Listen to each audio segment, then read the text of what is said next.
Praise లాడండి. దేవుని నామములో మీ అందరికీ శుభములు కలుగును కాక. ప్రార్థన చేసుకొని జీవము కలిగిన వాక్యాన్ని ధ్యానం చేద్దామండి. మహాపరిశుద్ధుడైన ప్రేమ కలిగిన తండ్రి యేసయ్య ఉదయకాలం వేళ కొద్దిసేపు మీ జీవం కలిగిన వాక్యం ధ్యానం చేయకూర్చుండగా ప్రభు వాక్యమై ఉన్నదేవో మీ మాతో మాట్లాడి ముచ్చటించి మీరే మహిమ ఘనత ప్రభావాలు పొందుకోమని వేడుకుంటున్న సరైన క్రీస్తునామములో వేడుకుంటున్నాం తండ్రి. ఆమేన్. అందరికి వందనాలండి. ఈరోజు సామెతల గ్రంథము 16వ అధ్యాయము 3వ వచనం చదువుకుందామండి. నీ పనుల భారము యెహోవా మీద ఉంచుము, అప్పుడు నీ ఉద్దేశములు సఫలమగును. ఏమంటున్నాడండి ఇక్కడ? నీ పనుల భారము, నువ్వు ఏదైతే చేస్తావో, వ్యాపారం అయితే కావచ్చు, ఉద్యోగం అయితే కావచ్చు, వేరే పని ఏది చేసినప్పటికి కూడా ఇక్కడికి వచ్చేసరికి ఏమంటున్నాడు?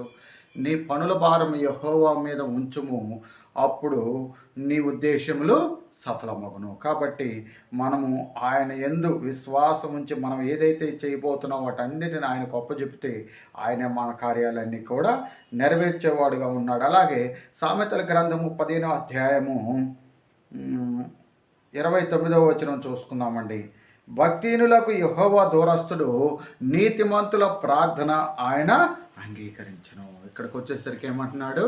భక్తిహీనులను ఆయన దూరస్తుడిగా ఉంటాడట, నీతిమంతుని ప్రార్థన ఆయన అంగీకరించే దేవుడుగా ఉన్నాడట. కాబట్టి మనము ప్రార్థన మనములన్నీ కూడా ఆలకించి జవాబులు ఇచ్చే దేవుడుగా మన దేవుడు ఉన్నాడు. కాబట్టి ఆయన మనల్ని ఆశీర్వదించేవాడుగా ఉన్నాడు. కాబట్టి ఆయన ఇచ్చిన ఆజ్ఞలు, శాసనాలు, కట్టడలు అనుసరించి నడుచుకుంటే ఆ జీవము కలిగిన దేవుడు నిన్ను నన్ను మనలందరినీ కూడా ఆశీర్వదించి దీవించే దేవుడుగా ఉన్నాడు. నా ప్రతి ప్రార్థనకు నీవిచ్చిన ఈవులే లెక్కకు మించిన దీవెనలైనాయి. అడుగులు తడబడక నడిపినది దివ్య వాక్యమే, కడలిని మించిన విశ్వాసమునిచ్చి విజయము చేకూర్చెను. నీ వాక్యమే మకరందమై బలపరచెను నన్ను. నా యేసయ్య స్తుతిపాత్రుడా, ఆరాధన నీకే. నీ వాక్యమే మకరందమై బలపరచెను నన్ను. నా యేసయ్య స్తుతిపాత్రుడా, ఆరాధన నీకే.